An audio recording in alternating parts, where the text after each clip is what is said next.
Hola, clase. Today we're going to be learning about regular IR verbs in the present tense. If you'll remember, there are three different categories of verbs in Spanish. Verbs either end in an AR, an ER, or an IR. So we've already learned about verbs that end in AR and ER.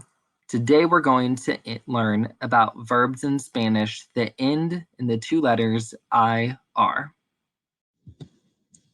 Now, of course, there are a lot of verbs in Spanish that end in the letters IR, but today I just want to go over a few common IR verbs so that you can start learning some of them and you can start learning what some of them look like and what they mean. So here we have escribir, which means to write. So if you're going to write a story or write at school, write for English class. We have abrir, which means to open, like to open the door. Abrir. Asistir is not to assist. It actually means to attend. So you use this verb when you're talking about attending classes or attending school. Asistir. Describir is just like it sounds. It's to describe. Describir. We have imprimir, which is to print. You could think of like impress if you're going to impress something. It means you're gonna maybe make like a stamp or something like that, an imprint on something. That might help you remember that imprimir means to print. Then we have compartir, which means to share. And the last one is vivir, which is to live. So as you can see, all of these verbs that I have here, they are all IR verbs. They all fit into the category IR because they all end in the two letters IR. Okay, so I want you to realize that although AR verbs, IR verbs, and ER verbs all have different endings and they kind of function a little bit differently when we conjugate them, they do follow the same three steps. So these three steps should look familiar to you for IR verbs because we've already learned them with our AR and ER verbs. So step one, when we want to conjugate an IR verb, is we remove the ending. So we take the IR off the end of the verb. We just get rid of it. Step two is we identify the subject of the sentence. So we read our sentence and we figure out who is doing the action in our sentence. The third step is that we add the ending that matches the subject. So in the next slide, I'm going to show you the endings that we use for IR verbs. Here are the endings for IR verbs. So when your subject is yo, which is I, your ending is going to be O. When your subject is tu, which is you, your ending is going to be es. If your subject is él, ella, or usted, so like he or she or you, the formal version, then you would use a. When your subject is nosotros, if you're wanting to say like we, like mi familia y yo, or mis amigos y yo, you would use the ending imos. And if your subject is ellos, ellas, or ustedes, so they or all of you, then you will use the ending en. So those endings are o, es, e, imos, en. I do want to point out to you that the IR endings are very similar to the ER endings. I'll remind you the ER endings are o, es, e, hemos, en. So they're actually the same except for one subject. The subject of nosotros is different between IR and ER. For ER verbs, nosotros, the ending is hemos, and for IR, the ending for nosotros is hemos.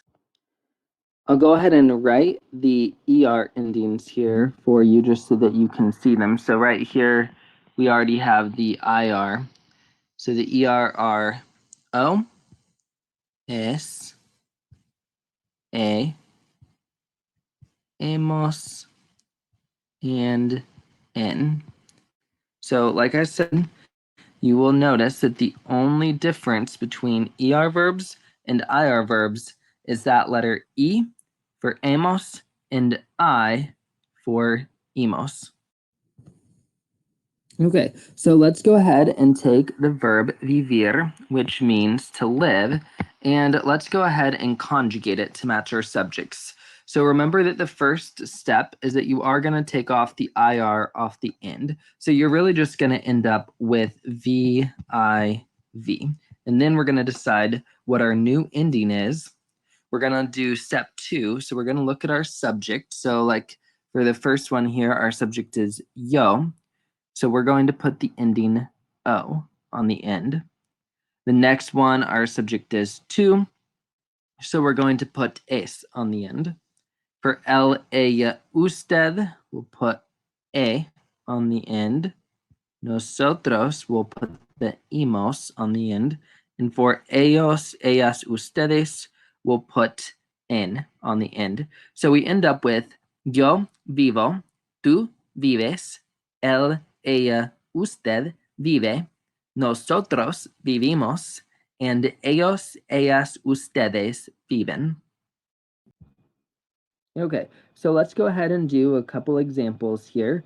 The first example I have for you, we have yo compartir comida con mis amigos. So we're going to take our IR verb and we're going to do the 3 steps to conjugate it. First, we're going to take off the IR. So we'll go ahead and write the first part here in the blank. We're going to go ahead and look at our subject. So we know our subject is yo. And whenever we have yo as our subject, we're going to add an O on the end. And this is actually the same for AR, ER, and IR verbs. They actually all get the same ending in this case. So we'll put that O on the end. Now we can read our sentence again. Yo comparto comida con mis amigos. So our subject is yo, and our verb is comparto. If we translate this sentence, it would be, I share food with my friends. Here's our second example. We have to escribir en la clase de inglés. So step 1, we take off the IR. We end up with just the first part of the verb. We're going to look at our subject, which is to. So you is our subject. And we know that the ending for our subject is es. So tú escribes en la clase de inglés. Tú escribes en la clase de inglés. You write in English class. Okay, so for my third example here, I really want to highlight the 3 steps that you take to conjugate an IR verb, because the 3 steps are the same no matter what kind of verb it is. So we have mi amiga, asistir a la escuela, Faith. Step 1, we take off the IR. So go ahead and write what we have left. Step 2, we're going to look at the subject. We're going to identify the subject of our sentence. So, mi amiga. Now, mi is not the subject. Mi is an adjective describing amiga. Amiga is actually our subject. Amiga means friend. So it's kind of like saying ella. So now that we've done step 2 and we've figured out who our subject is, now we can do step 3, which is to add the correct ending. And whenever our subject is él, ella, or usted, we always add the ending e. So now we're done. We've done our 3 steps. Mi amiga asiste a la escuela Faith. My friend attends Faith School. For this next example, we have nosotros abrir los libros. We're going to go through our 3 steps. So we take the verb abrir, We drop the IR off the end. We just end up with ABR. We look at our subject. We identify the subject, which is nosotros. And we know that whenever we have nosotros as our subject, we're always going to add imos onto the end. So we add our imos onto the end. That's our third step. And we're finished. Abrimos. So we have nosotros abrimos los libros, which means we open the books. We open the books. Nosotros abrimos los libros. For our last example here, we have ellos imprimir en la oficina. And you can probably guess what oficina means. It does mean office. So we're going to look at our verb here, imprimir, which means to print. And we're going to do the 3 steps to it, to conjugate it. So we take off the IR. We end up with just that first part. We identify the subject. So our subject is ellos. The subject does usually come at the beginning of the sentence. At least for most of our examples, it always will. Of course, as you learn Spanish more and more, you'll see that there's lots of different ways that you can organize your sentence in Spanish. But for now, just know that you're usually going to be looking at the first part of your sentence to find the subject. So we have ellos. We know that for ellos, ellas, ustedes, the ending is going to be en.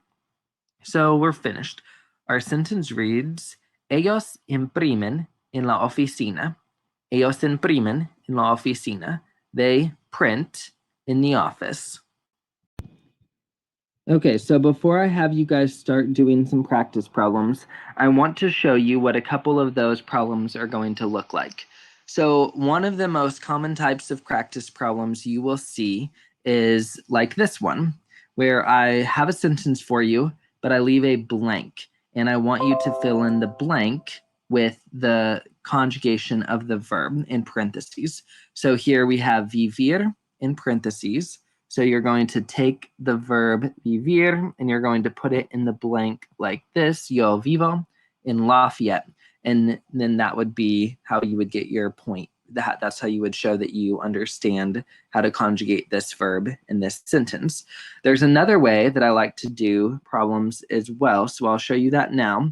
I might just put your subject, yo, put a colon, and then put the verb vivir.